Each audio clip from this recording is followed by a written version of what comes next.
നമുക്ക് പ്രാർത്ഥിക്കാം. നമുക്ക് നമ്മെ തന്നെ ദൈവകരങ്ങളിലേക്ക് സമർപ്പിക്കാം. ദൈവത്തിൻ്റെ വചനം കേൾപ്പാനായിട്ട് കുറച്ച് സമയം നമുക്ക് ദൈവസന്നിധിയിലായിരിക്കാം.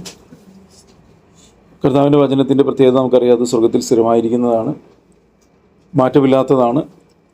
കാരണം ദൈവം ഇന്നലെയും ഇന്നും എന്നേക്കും അനന്യനാണ്, അല്ലേ? അങ്ങനെ വചനമുണ്ടോ? ദൈവം ഇന്നലേക്ക് ഇന്നേക്കും അനന്യൻ, ഗതിഭേദത്താൽ ആച്ഛാദനം സംഭവിക്കാത്തവൻ, മാറ്റമില്ലാത്ത ദൈവം തന്നെ മാറ്റമില്ലാത്ത വചനത്തിൽ കൂടി നമ്മളെയും ആ ഒരു ദൈവത്തിനോട് കൂടെ വസിക്കുന്ന ഒരു അനുഭവത്തിലേക്ക് നമ്മൾ ഒരുക്കിയെടുക്കുന്ന ഒരു കാലയളവിലാണ് നമ്മളിപ്പോൾ ആയിരിക്കുന്നത്. വചനം പറയുന്നത് ദുഷ്കാലമാകിയാൽ സമയം തക്കത്തിൽ വിനിയോഗിക്കണം. കാരണം വല്ലാത്തൊരു കാലഘട്ടമാണിത്. വിശ്വസ്തന്മാർ കുറഞ്ഞു പോകുന്നു. ദൈവവചനം അനുസരിക്കുന്നവർ അല്ലെങ്കിൽ പൂർണ്ണമായും ദൈവത്തിൻ്റെ ഹിതം ചെയ്യാൻ ആഗ്രഹിക്കുന്നവർ കുറഞ്ഞു പോകുന്നു. എന്നാൽ അതിൻ്റെയൊക്കെ നടുവിൽ ഒരു ചെറിയ ശേഷിപ്പിലേക്ക് ദൈവം നമ്മളെ വിളിച്ച് വേർതിരിച്ചിട്ടുണ്ടെങ്കിൽ നമ്മുടെ ഉത്തരവാദിത്തമാണ് കേട്ട വചനം അത് കേട്ട് നമ്മളുടെ ജീവിതത്തിൽ പ്രാവർത്തികമാക്കിക്കൊണ്ട് ആയിരിക്കണം നമ്മൾ മുന്നോട്ട് പോകേണ്ടത്. വചനം കേട്ട് തങ്ങളെ തന്നെ ചതിക്കുന്നവരാകരുത്. കാരണം വചനം ദൈവത്തിൻ്റെ പരിശുദ്ധാത്മ നമ്മളെ കേൾപ്പിക്കുന്നത് അനുസരിക്കാൻ വേണ്ടിയിട്ടാണ്. കാരണം ദൈവവചനം പറയുന്നുണ്ട്, ഇസ്രായേൽ മക്കൾ അത് കേട്ടത് അവരിൽ വിശ്വാസമായി പരിണമിച്ചില്ല. അപ്പോൾ ഇതൊക്കെ പറയുന്നത് അന്ത്യകാലത്ത് തിരികെ നമുക്ക് ബുദ്ധി ഉപദേശത്തിനായിട്ടാണ്. അപ്പോൾ പലപ്പോഴും നമ്മൾ വചനം കേട്ട് മനം തയമ്പിക്കുന്നൊരവസ്ഥ വന്നു കഴിഞ്ഞാൽ എത്ര കേട്ടാലും പ്രത്യേകിച്ചൊന്നും പ്രയോജനം ഉണ്ടാകത്തില്ല. അങ്ങനെയുള്ള ഒരു കാലഘട്ടം കൂടിയാണിത്. മനം തയമ്പിച്ചവർ, ഹൃദയം കഠിനപ്പെട്ടു പോയവർ. അപ്പോൾ അതിൻ്റെയൊക്കെ നടുവിൽ നമ്മൾ വചനത്തിൻ്റെ കേൾവി, നമ്മൾ ഒരുക്കപ്പെട്ട നല്ല നിലം കണക്കെ ഓരോ വചനവും 100 മേനി ഫലം പുറപ്പെടുവിച്ച് ദൈവ തേജസ്സിൻ്റെ മക്കളായിട്ട് നമ്മൾ ഓരോരുത്തരും തീരണമെന്ന് ദൈവത്തിൻ്റെ ആത്മാവ് നമ്മളെ ഓർമ്മപ്പെടുത്തുകയാണ്. ഇന്നത്തെ ചിന്തയ്ക്കായിട്ട് നമുക്ക് എബ്രായർക്ക് എഴുതിയ ലേഖനം അതിൻ്റെ 2-ാം അധ്യായത്തിൻ്റെ 1-ാം വാക്യം. എബ്രായർക്ക് എഴുതിയ ലേഖനം 2-ാം അധ്യായം 1-ാം വാക്യം നമുക്കൊന്ന് വായിക്കാം. അതുകൊണ്ട് നാം വല്ലപ്പോഴും ഒഴുകി പോകാതിരിക്കേണ്ടതിന് കേട്ടത് അധികം ശ്രദ്ധയോടെ കരുതിക്കൊള്ളുവാൻ ആവശ്യമാകുന്നു. അപ്പോൾ ഇവിടെ നമ്മൾ ഓർമ്മപ്പെടുത്തുന്ന ഒരു കാര്യം എന്ന് പറയുന്നത് വചനം കേൾക്കാത്തതല്ല പ്രശ്നം. എബ്രായ ലേഖന കർത്താവ് പറയുന്നത് നമ്മൾ ഒഴുകിപ്പോകാതിരിക്കാൻ കേട്ടത് അധികം ശ്രദ്ധയോടെ, അങ്ങനെ വാക്കുകൊണ്ടോ, അധികം ശ്രദ്ധയോടെ കരുതിക്കൊള്ളുവാൻ ആവശ്യമാകുന്നു. കാരണം വചനം കേട്ടിട്ട് നമ്മൾ ഒത്തിരി വചനങ്ങളൊക്കെ കേൾക്കാൻ ദൈവം നമുക്ക് അവസരം തരും. കാരണം ദൈവം നമ്മളെ സ്നേഹിക്കുന്നതുകൊണ്ട് വചനം കേൾപ്പാനായിട്ടുള്ള സാഹചര്യങ്ങൾ തന്നെ. കാരണം കർത്താവ് തന്നെ സ്നേഹിക്കുന്നവർക്ക് തന്നെ എന്ത് ചെയ്യുന്നു? വെളിപ്പെടുത്തി തരുന്നു. അപ്പോൾ തന്നെ വെളിപ്പെടുത്തി തരിക എന്ന് പറഞ്ഞു കഴിഞ്ഞാൽ തന്നെ വെളിപ്പെടുത്തുക, വചനത്തെ നമുക്ക് വെളിപ്പെടുത്തി തരികയാണ്. ആദ്യം വചനം ഉണ്ടായിരുന്നു, വചനം ദൈവത്തോടു കൂടിയായിരുന്നു, വചനം ദൈവമായിരുന്നു. ആ ദൈവമായിരുന്നവൻ വചനത്തിൽ കൂടി ദൈവത്തിൻ്റെ ഇഷ്ടം എന്താണ്, ദൈവത്തിൻ്റെ ഹൃദയത്തിൽ ആഗ്രഹം എന്താണ്, ദൈവം നമ്മളിൽ നിന്ന് എന്താണ് എക്സ്പെക്റ്റ് ചെയ്യുന്നതെന്ന് വചനത്തിൽ കൂടി നമുക്ക് വചനത്തിൻ്റെ മറനീക്കി വെളിപ്പെടുത്തി തരികയാണ്. അതാണ് ദൈവത്തെ വെളിപ്പെടുത്തുക എന്ന് പറയുന്നത്. അപ്പോൾ അതുകൊണ്ടാണ് പറയുന്നത് ദൈവം തന്നെ നമുക്ക് വെളിപ്പെടുത്തി തന്നു. ആ വെളിപ്പെടുത്തി തന്ന വചനങ്ങൾ അത് നമ്മൾ അധികം ശ്രദ്ധയോടെ കരുതണം. അത് കരുതിയില്ലെങ്കിൽ ഒന്നുകിൽ ഒരു വ്യക്തി വചനത്തെ എന്ത് ചെയ്യും? കരുതും. ഇല്ലെങ്കിൽ എന്ത് ചെയ്യും? വചനത്തിൽ നിന്നും വ്യതിചലിക്കും. ഇത് രണ്ടിലേതെങ്കിലും ഒന്ന് സംഭവിക്കും. വചനത്തെ കരുതുന്ന ഒരു വ്യക്തി ക്രിസ്തുവിൽ വളരും, വചനത്തെ കരുതാത്ത വ്യക്തി ഒഴുകിപ്പോകും, അല്ലേ? മനസ്സിലാവുന്നു? അതുകൊണ്ട് ഇവിടെ പറയുന്നത് അതുകൊണ്ട് നാം വല്ലപ്പോഴും എപ്പോഴും ഒഴുകിപ്പോകുന്നതാണ്, വല്ലപ്പോഴും ഒഴുകിപ്പോവുക. പക്ഷേ വല്ലപ്പോഴും ഇങ്ങനെ ഒഴുകി എന്ത് ചെയ്യും? ആ ഉദ്ദേശത്തിൽ തന്നെ മനസ്സിലാവുന്നുണ്ടോ? അപ്പോൾ നമ്മൾ കേട്ടത് അധികം ശ്രദ്ധയോടെ കരുതിക്കൊള്ളുവാനായിട്ട് ആവശ്യമാണെന്ന് ദൈവത്തിൻ്റെ വചനം നമ്മൾ ഓർമ്മപ്പെടുത്തുക. അതിൻ്റെ താഴേക്ക് വായിക്കുമ്പോൾ എന്താ പറയുന്നത്? ദൂതന്മാർ മുഖാന്തരം അരുളി ചെയ്ത വചനം സ്ഥിരമായിരിക്കുകയും ഓരോരോ ലംഘനത്തിനും അനുസരണക്കേടിനും ന്യായമായ പ്രതിഫലം ലഭിക്കുകയും ചെയ്തുവെങ്കിൽ കർത്താവ് താൻ പറഞ്ഞു തുടങ്ങിയതും ദൈവം അടയാളങ്ങളാലും അത്ഭുതങ്ങളാലും വിവിധ വീര്യപ്രവർത്തികളാലും തന്റെ ഇഷ്ടപ്രകാരം പരിശുദ്ധാത്മാവിനെ നൽകിക്കൊണ്ടും സാക്ഷി നിന്നതും കേട്ടവർ നമുക്ക് ഉറപ്പിച്ചു തന്നതുമായ ഇത്ര വലിയ രക്ഷ നാം ഗണ്യമാക്കാതെ പോയാൽ എങ്ങനെ തെറ്റിയൊഴുകിയോ? അപ്പോൾ ഈ ഒഴുകിപ്പോയാൽ നഷ്ടപ്പെട്ടു പോകുന്നത് എന്താണ്? ഇത്ര വലിയ രക്ഷയാണ്. മനസ്സിലായോ? അപ്പോൾ ഈ ഒഴുകിപ്പോകുമ്പോൾ നമ്മൾ പ്രത്യേകിച്ചൊന്നും തോന്നുന്നില്ലെങ്കിൽ ഈ കാലഘട്ടങ്ങൾ വല്ലാത്തൊരു കാലഘട്ടമാണ്. ആളുകളൊക്കെ വിശ്വസ്തന്മാർ മനുഷ്യപുത്രന്മാരിൽ കുറഞ്ഞു പോകുന്നൊരു കാലഘട്ടമാണ്. അപ്പോൾ പതുക്കെ ഒഴുകി പോകുമ്പോൾ നമുക്കറിയാം, നമ്മൾ ഈ കുട്ടികളെയൊക്കെ കർസീവ് ലെറ്ററൊക്കെ പഠിപ്പിക്കുന്ന ഒരു പുസ്തകമുണ്ട് നമ്മൾ കണ്ടിട്ടുണ്ടെങ്കിൽ. അതിൽ നമുക്കെല്ലാവർക്കും അറിയാം, ഞാൻ അതിന് മുമ്പ് പറഞ്ഞിട്ടുള്ള കാര്യം. അപ്പോൾ അത് നമ്മൾ അവർ നോക്കി ആ മുകളിലുള്ള ലെറ്റർ നോക്കി നമ്മൾ കൃത്യതയോടുകൂടെ കുഞ്ഞുങ്ങളെ എഴുതിപ്പിക്കും. അത് കഴിഞ്ഞിട്ട് കുഞ്ഞുങ്ങൾ അത് താഴെ ആ ലൈനിൽ നോക്കി എഴുതും, പിന്നെ ആ ലൈനിൽ നോക്കി എഴുതും. ഏകദേശം ഒരു 5-6 ലൈൻ കാണും. അവസാനം വരുമ്പോൾ ഈ എഴുതുന്ന കുഞ്ഞ് എന്ത് ചെയ്യും? ഈ കർസീവ് ലെറ്റർ കൃത്യതയോടുകൂടി എഴുതാൻ വേണ്ടി മുകളിൽ കൊടുത്തിരിക്കുന്ന അക്ഷരത്തിൽ നിന്ന് മാറിയിട്ട് താൻ എഴുതിയ അക്ഷരങ്ങളിലേക്ക് നോക്കും. അവസാനം വരുമ്പോൾ എന്ത് ചെയ്യും? ഈ സംഭവത്തിൻ്റെ അതിൻ്റെ കറക്റ്റായിട്ടുള്ള ഇതൊക്കെ മാറി വേറൊരു ശൈലിയിലായിരിക്കും ഒക്കെ എഴുതിയിട്ടുണ്ടാവുക. അപ്പം ഇത് തന്നെ പറഞ്ഞതിൻ്റെ താല്പര്യം എന്ന് പറയുന്നത്, നമ്മൾ വചനത്തിലേക്ക് നോക്കാതെ നമ്മളിലേക്ക് തന്നെ നോക്കിക്കഴിഞ്ഞാൽ പതുക്കെ നമ്മൾ ഒഴുകിപ്പോകാൻ തുടങ്ങും. മനസ്സിലാവണം? നമ്മളുടെ സ്വയനീതി, സ്വയസംഭാഷണം, സാരമില്ലെന്നുള്ള ചിന്തകൾ, ഇതൊക്കെ ഈ ഒഴുകിപ്പോകാനുള്ളതിൻ്റെ തുടക്കമാണ് എന്നുള്ള കാര്യം മറന്നു പോകരുത്.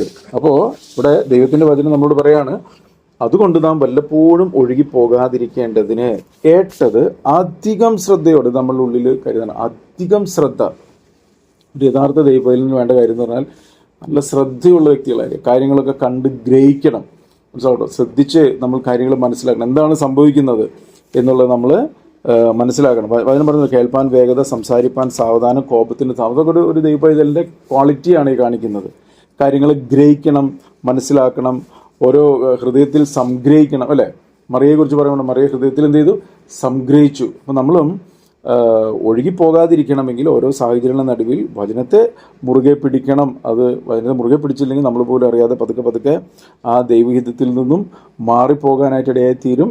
അങ്ങനെ വന്നു കഴിഞ്ഞാൽ ഇവിടെ പറയാണ് ഇത്ര വലിയ രക്ഷ. ആ രക്ഷയെക്കുറിച്ച് പറയുമ്പോൾ അങ്ങനെ പറഞ്ഞു, ഇത്ര വലിയ രക്ഷ. കാരണം നമുക്കത് വേണ്ടുകൊണ്ട് മനസ്സിലായിട്ടില്ല എന്താണ് ഈ രക്ഷ എന്നുള്ളത്.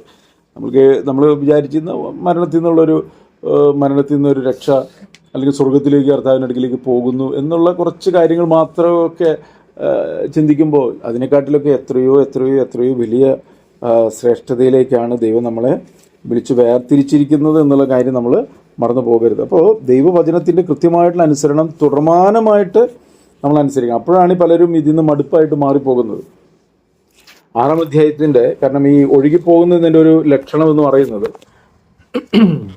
6-ാം അധ്യായം, എബ്രായ ലേഖനം 6-ാം അധ്യായത്തിൻ്റെ അതിൻ്റെ 12-ാം വാക്യം വായിച്ചാൽ, അങ്ങനെ നിങ്ങൾ മന്ദതയുള്ളവരാകാതെ വിശ്വാസത്താലും ദീർഘക്ഷമയാലും വാഗ്ദത്തങ്ങളെ അവകാശമാക്കുന്നവരുടെ അനുകാരികളായി തീരും. അവ ഒഴുകിപ്പോകുന്നതിന്റെ ഒന്നാമത്തെ ലക്ഷണമാണ് മന്ദത. മനസ്സിലായില്ലേ? നിങ്ങളോടൊരു താല്പര്യമില്ലായ്മ കേട്ട് നമുക്ക് അങ്ങനെയുള്ള ഒരു സംഭവം വരുന്നതിന്റെ ആദ്യത്തെ ലക്ഷണമാണ് മന്ദത. മനസ്സിലായില്ലേ? എന്നാലും ഒരു ദൈവപൈതലിനെ സംബന്ധിച്ചിടത്തോളം മന്ദതയുള്ളവരാണെന്നല്ല ദൈവജനം. വിശ്വാസം നമ്മളെന്ത് ചെയ്യണം? നമ്മൾ ഉത്സാഹത്തിൽ മടുപ്പില്ലാതെ ആത്മാവിൽ എരിവുള്ളവരായി കർത്താവിനെ സേവിക്കുന്നതിൽ വർദ്ധിച്ചു വരണം. അപ്പോൾ ഈ ആത്മാവിൽ എരിവെന്ന് പറഞ്ഞാൽ എന്താ അർത്ഥം? എന്തെങ്കിലും കുറേ കാര്യങ്ങൾ ചെയ്യാനുള്ള എരിവല്ല, ആത്മാവിലെ എരിവാണ്. ആത്മാവിൽ ഒരു വ്യക്തിക്ക് എരിവുണ്ടെങ്കിൽ ആ വ്യക്തി എപ്പോഴും ദൈവഹിതം അന്വേഷിക്കും. എന്നെക്കുറിച്ചുള്ള ദൈവഹിതം എന്താണ് എന്ന് മനസ്സിലാക്കി അത് ഓരോ സാഹചര്യങ്ങളുടെ നടുവിൽ ചെയ്യാനായിട്ടുള്ള ഒരു ആഗ്രഹം, അതാണ് എരിവെന്ന് പറയുന്നത്. മനസ്സിലായില്ലേ? ഇത് വരുന്നില്ല എന്നുണ്ടെങ്കിൽ അതിന് ഓപ്പോസിറ്റാണ് എന്ത്? മന്ദത. നമുക്ക് ദൈവത്തിൻ്റെ ഇഷ്ടം എന്താണെന്ന് അന്വേഷിക്കാൻ താല്പര്യമില്ല. നമ്മൾ നമ്മുടേതായ രീതിയിലേക്ക് പോകുമ്പോൾ സംഭവിക്കുന്ന കാര്യമാണ് മന്ദതയുള്ളവർ. അപ്പോൾ മന്ദതയുള്ളവരാകണ്ടോ? അങ്ങനെ നിങ്ങൾ മന്ദതയുള്ളവരാകാതെ. അപ്പോൾ ഒരു കൂട്ടർ മന്ദതയുള്ളവരായിപ്പോയി. അതുകൊണ്ട് നമ്മളോട് ഇവിടെ പറയണം, നിങ്ങൾ മന്ദതയുള്ളവരാകാതെ വിശ്വാസത്താലും ദീർഘക്ഷമയാലും. അപ്പോൾ രണ്ട് കാര്യം പറഞ്ഞു. മന്ദത വരാതിരിക്കണമെങ്കിൽ ഒരു വ്യക്തി എന്ത് ചെയ്യണം? വിശ്വാസത്തിൽ ഉറപ്പുള്ള വ്യക്തികളാവണം. അതുപോലെ തന്നെ ദീർഘക്ഷമയുള്ള, മനസ്സിലായോ? ദീർഘക്ഷമ വളരെ അത്യാവശ്യമായിട്ടുള്ള അല്ലെങ്കിൽ അത്യന്താപേക്ഷിതമായിട്ടുള്ള ഒന്നാണ് ഒരു ദൈവപൈതലിന്. മനസ്സിലായി? ദീർഘക്ഷമ അല്ലേ? ആത്മാവിന്റെ ഫലമോ സ്നേഹം, സന്തോഷം, സമാധാനം, ദീർഘക്ഷമ അല്ലേ? നമ്മൾ പത്രോസിന്റെ ലേഖനത്തിൽ പറയുമ്പോൾ പത്രോസിന്റെ ലേഖനത്തിലൊരു കാര്യം പറഞ്ഞു, കഷ്ടത സഹിഷ്ണുതയെയും സഹിഷ്ണുത സിദ്ധയും സിദ്ധ പ്രത്യാശ ഉളവാക്കുന്ന പറഞ്ഞ് കഷ്ടങ്ങളിൽ സന്തോഷിക്കുന്നു. അപ്പോൾ കഷ്ടത സഹിഷ്ണുത, ആ സഹിഷ്ണുത എന്ന് പറയുന്നതിന്റെ നെക്സ്റ്റ് സ്റ്റെപ്പാണ് എന്ത്? മനസ്സിലായോ? അപ്പോൾ സഹിഷ്ണുത ഇല്ലാത്തൊരു വ്യക്തിക്ക് ദീർഘക്ഷമയിലേക്ക് എന്ത് ചെയ്യാൻ പറ്റില്ല? വളരാനായിട്ട് പറ്റത്തില്ല. അപ്പോൾ ഇവിടെ പറയാം, അപ്പോൾ ഈ മന്ദത, ഈ ദീർഘക്ഷമയും ഒന്നും ഒരു വ്യക്തിയുടെ ഉള്ളിൽ നിറഞ്ഞു വരുന്നില്ലെങ്കിൽ പതുക്കെ മന്ദതയുള്ളവരായി കഴിഞ്ഞാൽ ദൈവവചനത്തിന്റെ അനുസരണമോ ദൈവവചനത്തിനുള്ള താല്പര്യം കുറയുക, വചനം വായിക്കാനുള്ള താല്പര്യം കുറയുക, അതുപോലെ വചനം അനുസരിക്കാനുള്ള താല്പര്യം, ഇതൊക്കെ മന്ദതയുടെ ലക്ഷണമാണ് എന്ന് നമ്മൾ മറന്ന് പോകരുത്. അപ്പൊ നമ്മളുടെ ഉള്ളിലൊക്കെ ഇതുണ്ടെങ്കിൽ നമ്മൾ എന്ത് ഇതെല്ലാം നീക്കിക്കളയണം. മനസ്സിലായോ?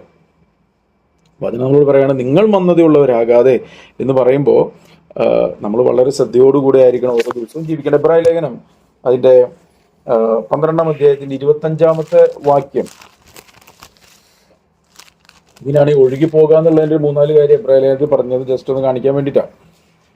12-ാം അധ്യായത്തിന്റെ 25-ാം വാക്യം. അരുളി ചെയ്യുന്നവരെ നിരസിക്കാതിരിപ്പാൻ നോക്കുവിൻ. കേട്ടോ, അരുളി ചെയ്തവനെ നിരസിക്കാതിരിക്കുവാൻ നോക്കി. നിരസിക്കുക, അതാണ് അടുത്ത ഒഴുകി പോകുന്നതിന്റെ ഒരു ലക്ഷണം. നിരസിക്കുക. എന്ത് നിരസിക്കുക? വചനത്തെ നിരസിക്കുക. ദൈവം അരുളി ചെയ്തിട്ടുണ്ടല്ലേ. നമ്മൾ തെസ്സലോനിക്ക ലേഖനം വായിക്കുമ്പോൾ ഈ അരുളി ചെയ്ത് എങ്ങനെ നമ്മൾ അറിയുന്നത്? ഇവിടെ ഇതിൽ പറയുന്നുണ്ട്, ദൈവം പണ്ട് ഭാഗമായും വിവിധമായും പ്രവാചകന്മാർ മുഖാന്തരം അരുളി ചെയ്തിട്ട് ഈ അന്ത്യകാലത്ത് പുത്രൻ മുഖാന്തരം നമുക്ക് അല്ലെ നമ്മളോട് പറഞ്ഞിരിക്കുന്ന കാര്യങ്ങളാണ്. അപ്പൊ ദൈവം അരുളി ചെയ്ത് എന്തിനാ? ദൈവം എന്തിനാ അരുളുന്നത് നമ്മളോട്? ദൈവം എന്തിനാ പറയുന്നത്? അനുസരിക്കാൻ വേണ്ടിയിട്ട് അല്ലെ. അപ്പം അത് ദൈവത്തിന്റെ വചനം കൃത്യതയോടുകൂടി നമ്മളോട് പറയുമ്പോൾ ഈ പറയുന്ന പോലെ അരുളി ചെയ്തവനെ നിരസിക്കരുത് എന്ന് പറഞ്ഞാൽ ദൈവത്തിന്റെ ആത്മാവിന് ദൈവം ഒരു വ്യക്തിക്ക് നൽകുന്നത് എന്തിനു വേണ്ടിയിട്ടാ? ദൈവത്തിന്റെ അരുളപ്പാടുകളെ മനസ്സിലാക്കി അനുസരിച്ച് മുന്നോട്ട് പോകാൻ വേണ്ടിയിട്ടാ. ഈ അരുളി നമ്മളോട് സംസാരിക്കുന്ന വചനത്തെ നമ്മൾ അനുസരിക്കുന്നില്ല എങ്കിൽ ഈ ആത്മാവ് എന്ത് ചെയ്യും? ആത്മാവിനെ നിരസിക്കുക അല്ലെ. അരുളി ചെയ്തവനെ നിരസിക്കുകയാണ്. അരുളി ചെയ്തവനെ നിരസിക്കുക എന്ന് പറഞ്ഞു കഴിഞ്ഞാൽ ആത്മാവ് ഈ വചനത്തിന്റെ അനുസരണത്തിലേക്ക് കൊണ്ടുപോകാൻ പോകുമ്പോൾ നമുക്ക് അതിനോടുള്ള ഒരു താല്പര്യമില്ലെങ്കിലും സംഭവിക്കും, ഈ ദൈവത്തിന്റെ ആത്മസാന്നിധ്യം പതുക്കെ നഷ്ടപ്പെടാനായിട്ട് തുടങ്ങും. ഇത് അറിയത്തില്ല നമുക്ക്. ഇതാ പറയുന്നത്. അതിലാണ് ഈ പറയുന്നത് ഒഴുകി പോകുക എന്ന് പറയുന്നത്. മനസ്സിലായില്ലേ? ഈ ആത്മാവിനെ നിരസിക്കുമ്പോൾ ഒഴുകിപ്പോക്ക് പതുക്കെ ആരംഭിക്കും. മനസ്സിലായി? ഒഴുകി പോയി കഴിഞ്ഞാൽ നമ്മൾ ഉദ്ദേശിച്ച പോലെ കാര്യങ്ങളിലേക്ക് നമുക്ക് വരാനായിട്ട് പറ്റത്തില്ല. അപ്പോൾ ഇവിടെ അരുളി ചെയ്തവനെ നിരസിക്കാതിരിക്കുവാൻ നോക്കുവിൻ. എന്നിട്ട് പിന്നെ പറയുന്നത് വെച്ച്, ഭൂമിയിൽ അരുളി ചെയ്തവനെ നിരസിച്ചവർ തെറ്റി ഒഴിയാതിരുന്നു എങ്കിൽ സ്വർഗത്തിൽ നിന്ന് അരുളി ചെയ്യുന്നവനെ നാം വിട്ടുമാറിയാൽ എത്ര അധികം. നാം വിട്ടുമാറിയാൽ കേട്ടോ, അരുളി ചെയ്തവനെ നിരസിക്കാതിരിക്കാൻ നോക്കുവിൻ. ഭൂമിയിൽ അരുളി ചെയ്തവനെ നിരസിച്ചവർ തെറ്റി ഒഴിയാതിരുന്നുവെങ്കിൽ എന്ന് പറഞ്ഞാൽ മോശ മുഖാന്തരമാണ് അവർക്ക് പ്രമാണങ്ങൾ കൊടുത്തത് അല്ലെ. അതിനെ അനുസരിക്കാതിരുന്നവർക്ക് തെറ്റിപ്പോയില്ലേ, ഓരോരോ ലംഘനത്തിനും ശിക്ഷ കൊടുത്തുവെങ്കിൽ അല്ലെ. ഇവിടെ പറയാ, സ്വർഗത്തിൽ നിന്നും അരുളി ചെയ്തവനെ നാം വിട്ടുമാറിയാൽ എത്ര അധികം. മനസ്സിലായോ? അപ്പോ നമ്മൾ ഈ പറഞ്ഞ താല്പര്യം എന്ന് പറയുന്നത് നമ്മൾ വളരെ ശ്രദ്ധയോടുകൂടെ ആയിരിക്കണം നമ്മൾ ഈ കാലഘട്ടങ്ങളിൽ ജീവിക്കേണ്ടത് എന്ന് ദൈവത്തിന്റെ പരിശുദ്ധാത്മാവ് നമ്മളെ ഓർമ്മപ്പെടുത്തുകയാണ്. അപ്പൊ നമ്മൾ ഒഴുകി പോകരുത്. നമ്മൾ കേട്ടത് അധികം ശ്രദ്ധയോടുകൂടെ നമ്മൾ കരുതണം. അതുപോലെ നിരസിക്കരുത്. അരുളി ചെയ്തവനെ നിരസിക്കുന്ന ഒരു ജീവിതമല്ല നമ്മൾ ചെയ്യേണ്ടത്. അപ്പൊ ഈ നിരസിക്കുക എന്നൊക്കെ പറഞ്ഞത് ആത്മാവിനെ നിരസിക്കുന്നത്, ദൈവത്തിന്റെ പരിശുദ്ധാത്മാവ് എന്ന വാക്തത്വത്തെ ദൈവം തന്നിട്ടുണ്ട് അല്ലെ. ആ പരിശുദ്ധാത്മാവിനെ നിരസിക്കാൻ തന്നെ വചനം അനുസരിക്കാനുള്ള ഒരു താല്പര്യം നമുക്ക് വരുന്നില്ലെങ്കിൽ നമ്മൾ നിരസിക്കുക ചെയ്യുന്നത്. പ്രത്യക്ഷത്തിൽ കുഴപ്പമില്ല. കാരണം നമുക്ക് എല്ലാവർക്കും ഒരു സോളുണ്ട്. മനസ്സിലായോ? ഈ സോൾ എന്ന് പറയുന്നത് പാപത്താൽ വീണ് പോയിട്ടുള്ള സോളായതുകൊണ്ട് ഈ സോളിന് ഒത്തിരി കാര്യങ്ങൾ അറിയാം, ഒത്തിരി നല്ല കാര്യങ്ങൾ അറിയാം, സ്വയനീതിയെ കുറിച്ച് അറിയാം, നമ്മളെ തന്നെ ന്യായീകരിക്കാൻ അറിയാം. ഇങ്ങനെ ഒത്തിരി സംഭവങ്ങൾ ഈ സോളിനറിയാം. മനസ്സിലായോ? പക്ഷെ പരിശുദ്ധാത്മ എപ്പോഴും വചനത്തിന്റെ കൃത്യമായിട്ടുള്ള ഒരു അനുസരണത്തിലേക്കാണ് ഏതൊരു വ്യക്തിയെയും, വീണ്ടും ജന്മം പ്രാപിച്ച ഓരോ വ്യക്തിയെ നയിക്കുന്നത്. അപ്പോൾ ആ വ്യക്തിക്ക് വചനവും ആത്മാവും ചേർന്നേ പോകത്തുള്ളൂ എന്ന് മനസ്സിലാക്കുന്ന ഒരു വ്യക്തി എന്ത് ചെയ്യണം? ഒരിക്കലും ആത്മാവിനെ നിരസിക്കുകയല്ല, ആ വചനത്തിന്റെ അനുസരണത്തിനായിട്ട് സമർപ്പിക്കും. ഈ വചനത്തിന്റെ അനുസരണത്തിന് സമർപ്പിക്കുമ്പോൾ പലപ്പോഴും നമ്മുടെ ഇഷ്ടങ്ങൾ മാറ്റി വയ്ക്കേണ്ടതായിട്ട് വരും. അതുകൊണ്ടാണ് പലരും എന്ത് ചെയ്യുന്നത്? ആത്മാവിനെ നിരസിച്ചിട്ട് സ്വയത്തിന്റെ സംഭാഷണങ്ങൾ കേട്ടുകൊണ്ട് പോവുകയാണ്. ഈ സ്വയത്തിന്റെ സംഭാഷണങ്ങൾ കേൾക്കുമ്പോൾ എന്ത് സംഭവിച്ചു? ഒഴുകിപ്പോകാൻ ആരംഭിച്ചു. ഒഴുകിപ്പോകൽ തുടങ്ങി എന്ന് പറഞ്ഞാൽ എന്താ സംഭവിക്കും? പ്രത്യക്ഷത്തിൽ കുഴപ്പമില്ല. കാരണം അളവുകോൽ മാറി, സ്വയ സംഭാഷണം വിശ്വസിക്കാൻ തുടങ്ങി അല്ലെ. നിങ്ങളെ കൊണ്ട് നിങ്ങളെ അളക്കുന്നവരായി, നിങ്ങളെ കൊണ്ട് നിങ്ങളെ അളന്നവർ കുറവൊന്നും തോന്നുന്നില്ല. അപ്പൊ ഇങ്ങനെയൊക്കെ വരുമ്പോൾ എന്താ സംഭവിക്കുന്നത്? ദൈവം നമുക്ക് അനുഭവിച്ചു തന്ന സാഹചര്യങ്ങൾ, അവസരങ്ങൾ, വ്യക്തികൾ, ഓരോരോ അവസരങ്ങൾ, ഇതൊക്കെ നമ്മൾ മനസ്സിലാക്കാതെ പോകും. കാരണം ഈ സാഹചര്യങ്ങളിൽ കൂടിയാണ് നമ്മളുടെ അകത്തെ മനുഷ്യനെ വളർത്തിയെടുക്കാൻ ദൈവം ആഗ്രഹിക്കുന്നത്. ആ സമയങ്ങളെ മുഴുവൻ സ്വയ സംഭാഷണങ്ങൾ കൊണ്ട് തള്ളിക്കളഞ്ഞാൽ ആ വ്യക്തിക്ക് ക്രിസ്തുവിന്റെ തികവ് ഉണ്ടാവത്തില്ല. അങ്ങനെ തികവ് വന്നില്ലെങ്കിൽ കർത്താവിന്റെ വരവെങ്കിൽ എന്ത് ചെയ്യും? തള്ളപ്പെട്ടു പോകും. അനേകർ തള്ളപ്പെട്ടു പോകും. അപ്പൊ അതുകൊണ്ടാണ് വചനം നമ്മളോട് വ്യക്തമായിട്ട് എബ്രായ ലേഖനം എത്ര ആഴത്തിൽ ഇത് പറയുന്നതെന്ന് അറിയാം. നിങ്ങൾ ഓരോ 13 അധ്യായങ്ങൾ, ഓരോ അധ്യായങ്ങളിൽ നിങ്ങൾ നോക്കിക്കഴിഞ്ഞാൽ ഈ കാര്യം വളരെ വ്യക്തതയോടുകൂടി പറയുന്നത്. എല്ലാ കാര്യങ്ങളും ഇതാ പറയുന്നത്. കൂടെ പെയ്യുന്ന മഴ കുടിച്ചിട്ട് ഭൂമി അല്ലെ, കൃഷിക്കാരന് ഫലഭൂയിഷ്ടമായിട്ടുള്ള വിളകളെ വിളയിക്കുന്നില്ല എങ്കിൽ അല്ലെ, വിളയിക്കുന്നുവെങ്കിൽ അനുഗ്രഹം പ്രാപിക്കുന്നു അല്ലെ. മുള്ളും ഞെരിഞ്ഞിലും മുളപ്പിച്ചാലോ അല്ലെ, അത് കൊള്ളരുതാത്തതും ശാപഗ്രസ്തവും. അതെന്ത് പറഞ്ഞതിനൊക്കെ അർത്ഥം? അതൊക്കെ പറഞ്ഞതിന്റെ അർത്ഥം എന്ന് പറഞ്ഞാൽ വചനം കേട്ടനുസരിച്ച് ആത്മഫലം പുറപ്പെടുവിക്കണമെന്ന്. അത് വരുന്നില്ലെങ്കിൽ എന്നുള്ള അർത്ഥം. ഇത് എല്ലാ അധ്യായത്തിലും ഇതാ പറയുന്നത്. മനസ്സിലായോ? അപ്പൊ ഞാൻ ഈ 2-ാം അധ്യായത്തിന്റെ ബേസ് ചെയ്തുകൊണ്ട് ഞാൻ കുറച്ച് കാര്യങ്ങൾ പറയുന്നതേ ഉള്ളൂ. 10-ാം അധ്യായത്തിന് 29-ാമത്തെ വാക്യം വായിച്ചാൽ ഇത് കൃത്യതയോടുകൂടി വേറൊരു രീതിയിൽ പറയുന്നത് നമുക്ക് കാണാനായിട്ട് സാധിക്കും. എബ്രായ ലേഖനം 10:29. ദൈവപുത്രനെ ചവിട്ടിക്കളയുകയും തന്നെ വിശദീകരിച്ച നിയമരക്തത്തെ മലിനമെന്ന് നിരൂപിക്കുകയും കൃപയുടെ ആത്മാവിനെ നിന്ദിക്കുകയും ചെയ്തവർ. കേട്ടാ, ഇത്ര കാര്യം പറഞ്ഞു നോക്കിയാല് 3 കാര്യം പറയുന്നത്. ഇതൊന്നും നമുക്ക് അങ്ങനെ വലിയ സീരിയസ് ആയിട്ട് തോന്നുന്നില്ല, പക്ഷെ എത്ര ഇതായിട്ടാണ് ആ കാര്യം അവിടെ പറഞ്ഞിരിക്കുന്നത് നോക്കിയാൽ, ദൈവപുത്രനെ ചവിട്ടിക്കളയുക. ദൈവപുത്രനെ ചവിട്ടിക്കളയുക എന്ന് പറഞ്ഞാൽ നമ്മൾ ആരെങ്കിലും ദൈവപുത്രനെ ചവിട്ടിക്കളയാൻ പോകുന്നുണ്ടോ? ഇല്ല. പുത്രനെ ചവിട്ടിക്കളയുക എന്ന് പറഞ്ഞാൽ എന്താ അർത്ഥം? തള്ളിക്കളയുക എന്ന് പറഞ്ഞാൽ എന്താ അർത്ഥം? അവന്റെ വചനത്തെയാണ് നമ്മൾ നിരസിക്കുക. ചവിട്ടിക്കളയുക എന്ന് പറഞ്ഞാൽ നിരസിക്കുക, അതാണ് ഈ അർത്ഥം. ദൈവം നമ്മളൊരു കാര്യം പറഞ്ഞിട്ട് നമുക്കതിന് മുഖവില കൊടുക്കാതിരിക്കുക, അതിനാണ് ചവിട്ടിക്കളയുക എന്ന് പറയുന്നത്. മനസ്സിലായില്ലേ? ദൈവം നമ്മളോടൊരു സീരിയസ് ആയിട്ട് വചനത്തിൽ കൂടി ഒരു കാര്യം ഇടപെടുമ്പോൾ അതിന് വേണ്ടുന്ന പ്രാധാന്യം കൊടുക്കാതെ അതിനെ ഞാൻ നിരസിക്കുമ്പോൾ നമ്മൾ ചവിട്ടിക്കളയുന്നത് ദൈവപുത്രനെയാണ്. മനസ്സിലായില്ലേ? ദൈവപുത്രനെ ചവിട്ടിക്കളയുകയും അടുത്ത് തന്നെ വിശുദ്ധീകരിച്ച നിയമരക്തത്തെ മലിനമെന്ന് നിരൂപിച്ചു. നിയമരക്തം എന്ന് പറഞ്ഞ അർത്ഥം, കാൽവരി ക്രൂശിലെ പുണ്യായ രക്തത്താൽ ദൈവം നമ്മളെ കഴുകി നീതീകരിച്ച് നീതിയുടെ അങ്കി ധരിപ്പിച്ച് നമ്മളെ ദൈവ തേജസ്സിലേക്ക് വഴി നടത്തുമ്പോൾ അതിന്റെ ഈ ചവിട്ടിക്കളയുന്നതോടൊപ്പം ഈ ചവിട്ടിക്കളയുമ്പോൾ എന്തുകൂടി സംഭവിച്ചു? നിയമരക്തത്തെ മലിനെന്ന് എണ്ണിയില്ലേ? യേശുക്രിസ്തുവിന്റെ കാൽവരി ക്രൂശിലെ രക്തത്താലല്ലേ നമ്മൾ ദൈവം നീതീകരിച്ചത്. അപ്പൊ പുത്രനെ ചവിട്ടിക്കളയുമ്പോൾ ഈ ചെയ്ത പ്രവൃത്തിയെയും കൂടിയല്ലേ തള്ളിക്കളയുന്നത്. അതല്ലാതെ പുത്രനെ തള്ളിക്കളഞ്ഞിട്ട് പ്രവൃത്തിയിൽ വിശ്വസിച്ചുകൊണ്ട് പിന്നെ പറ്റത്തില്ലല്ലോ. ഈ വിശ്വസിച്ചത് കൊണ്ടാണ് നമ്മൾ നീതീകരിച്ചത്. നീതീകരിച്ച വ്യക്തി നീതീകരണത്തിന്റെ ആ ബോധ്യത്തിൽ നടക്കാതിരുന്നാൽ എന്ത് സംഭവിക്കുക? പുത്രനെ തള്ളിക്കളയ അല്ലെ? പുത്രനെ തള്ളിക്കളയുമ്പോഴും സംഭവിച്ചത് ആ കാൽവരി ക്രൂശ് നമുക്ക് വേണ്ടി യാഗമായി തീർന്ന ആ ദൈവത്തിന്റെ ഇത്ര വലിയ പദ്ധതിയെ അലക്ഷ്യമാക്കി കളയ അല്ലെ? മനസ്സിലായോ? അടുത്ത് നോക്കൂ, വിശുദ്ധീകരിച്ച നിയമരക്തം മലിനമെന്ന് നിരൂപിക്കുക. അടുത്ത് കൃപയുടെ ആത്മാവിനെ നിന്ദിക്കുകയും ചെയ്തു. നമ്മൾ ആരെങ്കിലും കൃപയുടെ ആത്മാവിനെ നിന്ദിക്കുകയോ? ഇല്ല. പക്ഷേ കൃപയുടെ ആത്മാവ് എന്ന് പറഞ്ഞാൽ ദൈവത്തിന്റെ പരിശുദ്ധാത്മാവ് നമ്മളോട് പറയുന്ന കാര്യം ചെയ്തില്ലെങ്കിൽ നമ്മൾ എന്ത് ചെയ്യാണ്? നിന്ദിക്കുന്നതിന് തുല്യമാണ് അല്ലെ? അപ്പൊ നമ്മൾ ഒരു കാര്യം പറഞ്ഞു, ചെയ്യാം എന്ന് പറഞ്ഞു, ചെയ്തില്ലെങ്കിൽ അത് ആ നിന്ദിക്കുന്നതിന് തുല്യമല്ലോ. ഇത് തന്നെയാണ് കൃപയുടെ ആത്മാവിനെ നിന്ദിക്കുക എന്ന് പറഞ്ഞു കഴിഞ്ഞാൽ. നമ്മള് വചനം കേൾക്കുമ്പോൾ നമ്മൾ എന്ത് ചെയ്യുന്നു? സ്തോത്രം ചെയ്യുന്നു, ആമേൻ പറയുന്നു, അനുസരിക്കുന്ന ആഗ്രഹമുണ്ട്. പക്ഷെ അത് പ്രാക്ടിക്കലിലേക്ക് വരാതിരിക്കുമ്പോൾ അല്ലെ? മനസ്സിലായോ? അവിടെ യേശു കർത്താവ് പറഞ്ഞു, എന്നോട് കർത്താവേ കർത്താവേ എന്ന് പറയുന്ന ഏവനുമല്ല എൻ്റെ സ്വർഗസ്വനായ പിതാവിന്റെ ഇഷ്ടം ചെയ്യുന്നവൻ അത്രേ എന്നേക്ക് ജീവിക്കുന്നത്. മനസ്സിലായോ? അപ്പൊ നമ്മൾ ഈ പറയുമ്പോൾ ഇതൊക്കെ വായിച്ചു പോകുമ്പോൾ നമ്മൾ ഒത്തിരി പ്രാവശ്യം വായിച്ചിട്ടുള്ള കാര്യമാണ്. പക്ഷെ ഇതൊക്കെ നമ്മളുടെ ഡേ ടു ഡേ ലൈഫിൽ പല സാഹചര്യങ്ങളിൽ ഇത് സംഭവിക്കുന്നുണ്ടെങ്കിൽ ഓർക്കണം, ഞാൻ പതുക്കെ പതുക്കെ പതുക്കെ ഒഴുകി പോവുകയാണ്. മനസ്സിലായോ? ഒഴുകി പോവുകയാണ്. അതുകൊണ്ടാണ് ഈ കടലിലൊക്കെ കപ്പല് നങ്കൂരം ഇടുന്നത് കാണാം. നങ്കൂരം ഇട്ടില്ലെങ്കിൽ കപ്പൽ എന്ത് ചെയ്യും? അത് പോയി എവിടെയെങ്കിലും പോയി ഇടിച്ച് തകരും. വേറെ വല്ല കപ്പലുമ്പോൾ പോയി ഇടിക്കാം, വഞ്ചിയിലും ഇടിക്കാം, പാലത്തുമ്പോൾ പോയി ഇടിക്കാം. അതിനെ നിയന്ത്രിക്കാനായിട്ട് പറ്റാത്തൊരവസ്ഥ വരും. അപ്പൊ നമ്മളെ സംബന്ധിച്ചിടത്തോളം നമ്മളിപ്പോഴും ഈ എബ്രായ ലേഖനത്തിന് തന്നെ ആ കാര്യം പറയുന്നത്, നമ്മൾ എവിടെയാ? കൃപാസനത്തിങ്കൽ നമ്മൾ എന്ത് ചെയ്യണം? അവിടെ നങ്കൂരം ഇടുന്നു എന്ന് പറഞ്ഞാൽ അതിന് അർത്ഥം എന്ന് പറഞ്ഞാൽ നമ്മളെപ്പോഴും ആ ദൈവമായിട്ടുള്ള ഒരു ഉത്തമ ബന്ധത്തിലായിരിക്കണം നമ്മൾ ജീവിക്കേണ്ടത്. ആ ബന്ധത്തിൽ നിന്ന് നമ്മൾ മാറിപ്പോയാൽ ഈ ഒഴുകി പോകൽ ആരംഭിക്കും. വൺസ് അത് വിട്ടുപോയി കഴിഞ്ഞാൽ പിന്നെ തിരിച്ചുവരവ് ഭയങ്കര ബുദ്ധിമുട്ടാണ് എന്നുള്ള കാര്യം നമ്മൾ മറന്നു പോകരുത്. അപ്പോസ്തല പ്രവൃത്തി 28-ാം അധ്യായം നിങ്ങൾ വായിച്ചു നോക്കിയാൽ അറിയാം. അവരുടെ കപ്പല് എന്ത് ചെയ്തു? വലിയ കാറ്റിലും കോളിലും പെട്ട് കഴിഞ്ഞപ്പോൾ നങ്കൂരൊക്കെ ഇട്ടിട്ടൊന്നും അത് നിയന്ത്രിക്കാൻ പറ്റാതെ ആ കപ്പൽ എന്ത് ചെയ്തു?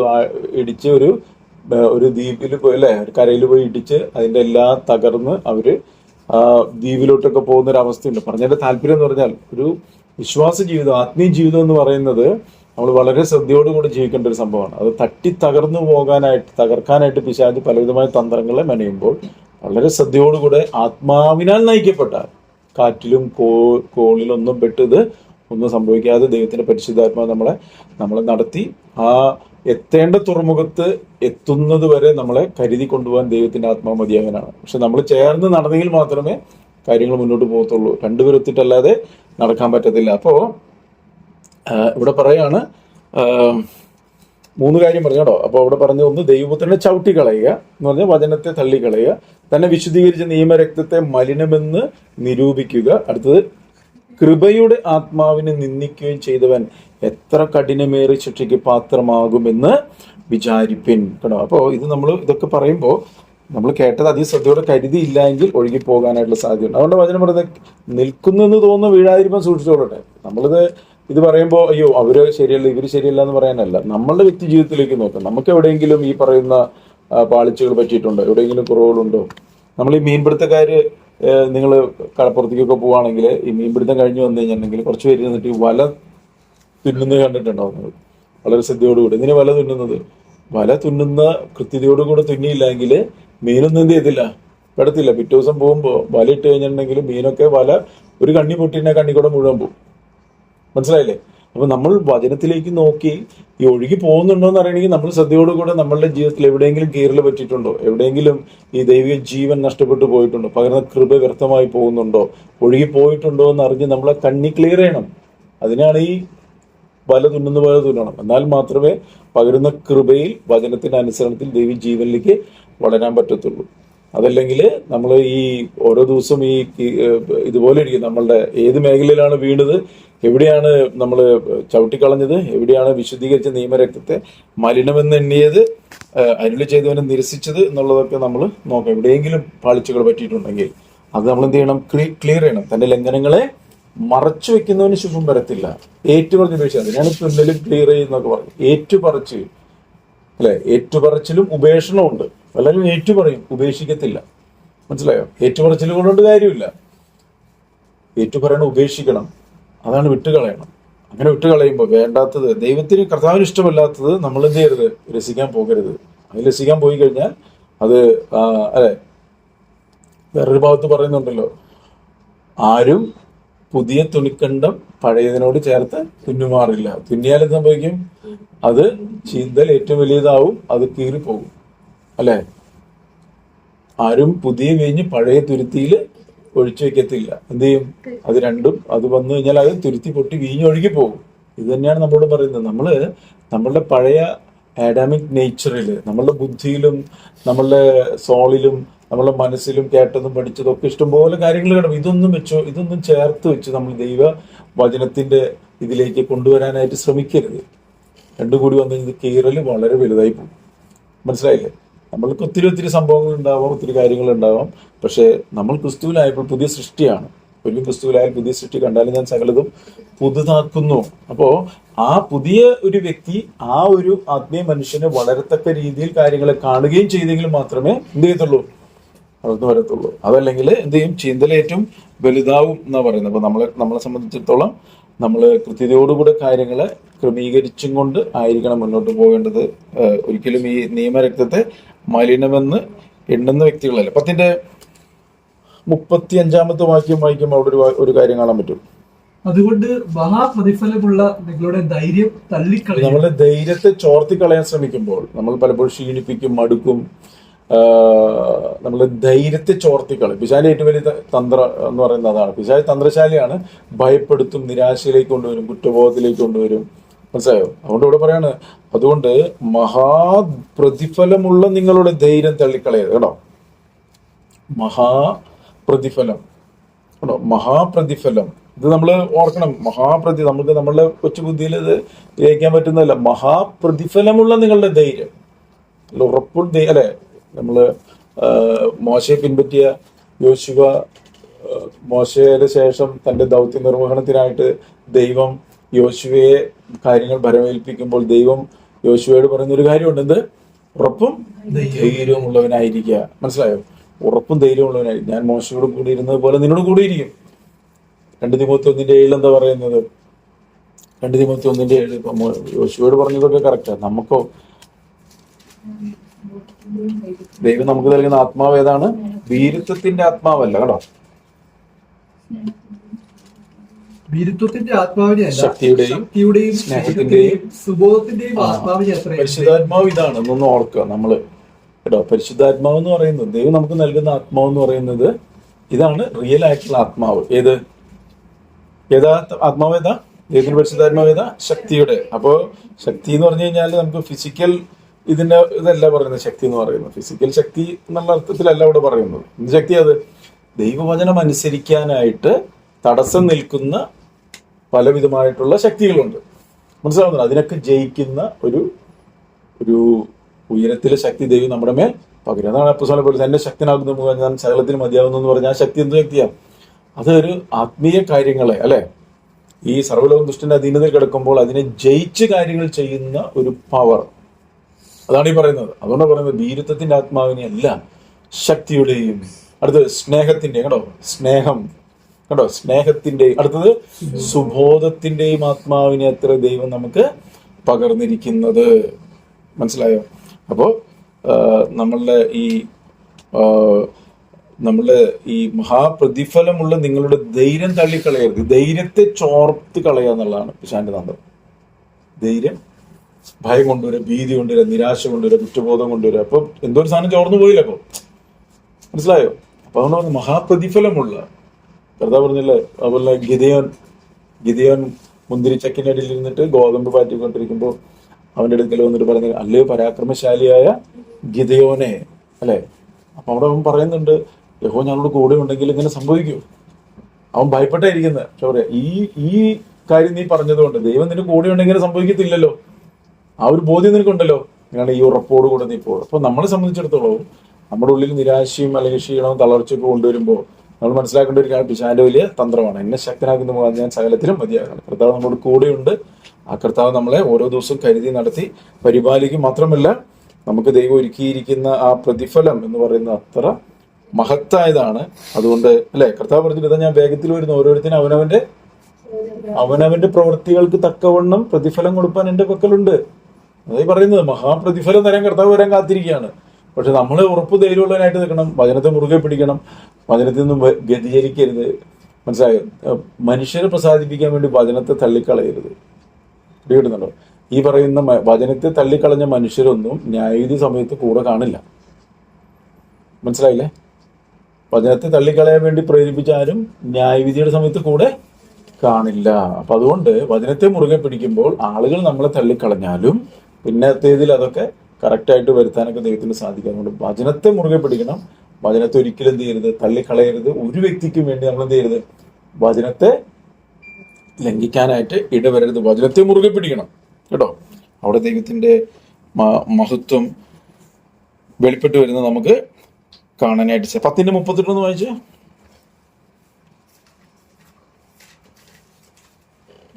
എന്നാൽ എന്റെ നീതിമാൻ വിശ്വാസത്താൽ ജീവിക്കും, പിന്മാറുന്നുവെങ്കിൽ എന്റെ ഉള്ളത്തിൽ അവരിൽ പ്രസാദമില്ല. പിന്മാറുക കേട്ടോ. പിന്മാറുക, അതാണ് നേരത്തെ ഒഴുകി പോകുന്നതിന്റെ ഒരു സൈനാണ് പിന്മാറുക.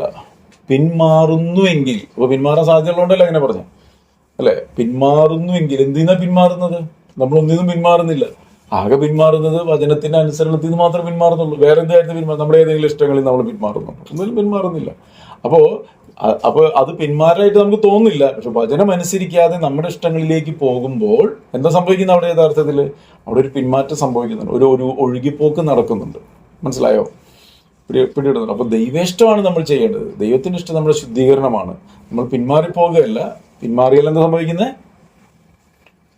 സംഭവിക്കുന്നത്? പിന്മാറി നാമോ പിന്മാറി നാശത്തിൽ. അപ്പൊ പിന്മാറി എന്ന് പറയുമ്പോ പ്രത്യേകിച്ചൊന്നും തോന്നില്ല. പക്ഷെ പോക്ക് എവിടേക്കാ? നാശത്തിലേക്കാ പോകുന്നത്. മനസ്സിലായി? ഒഴുകി പോകുന്നതാണ് പ്രത്യക്ഷത്തിലൊന്നും തോന്നില്ല. പക്ഷെ ഒഴുകി പോയി കഴിഞ്ഞാൽ പിന്നെ തിരിച്ചു വരാനായിട്ട് പാടാണ്. അപ്പൊ പിന്മാറി നാശത്തിലേക്ക് പോകുന്നവരുടെ കൂട്ടത്തിലല്ല വിശ്വസിച്ച് കേട്ടോ. അപ്പൊ നേരത്തെ പറഞ്ഞില്ലേ, നേരത്തെ വിശ്വാസത്തെ കുറിച്ച് പറഞ്ഞില്ലേ. അപ്പോ നമ്മള് ഉറപ്പുള്ളവരായിട്ട്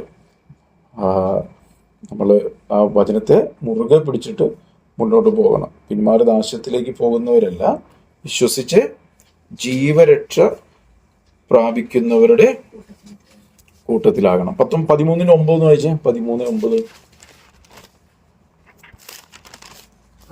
അന്യവുമായ ഉപദേശങ്ങളാൽ ആരും നിങ്ങളെ വലിച്ചുകൊണ്ട് പോകുക. അടുത്തുണ്ട്, വലിച്ചോണ്ട് പോവുക. വേറെ ഉപദേശങ്ങൾ കൊണ്ട് എന്ത് ചെയ്യും? നേരത്തെ ഒഴുകി പോകുക എന്ന് പറഞ്ഞപ്പോ വലിച്ചോണ്ട് പോകും. അതിന് അന്യമായിട്ട് ഉപദേശങ്ങൾ. അപ്പൊ നമ്മൾ കേൾക്കുമ്പോൾ കുഴപ്പമില്ല, നല്ല സംഭവമാണല്ലോ, നല്ല സ്പീച്ചാണല്ലോ എന്ന് പറഞ്ഞ് കേട്ട് കഴിഞ്ഞാൽ ഇത് പതുക്കെയും വിവിധവും അന്യവുമായ ഉപദേശങ്ങളാൽ ആരും നിങ്ങളെ വലിച്ചു കൊണ്ടുപോകരുത്. കണ്ടോ? അത് വലിച്ചുകൊണ്ട് പോകും. വലിച്ചുകൊണ്ട് പോയി കഴിഞ്ഞാൽ ദൈവത്തിന് പതുക്കെ മാറിപ്പോ. ഇതൊക്കെ അകത്ത് നടക്കുന്ന കാര്യങ്ങളാണ്. മനസ്സിലായോ?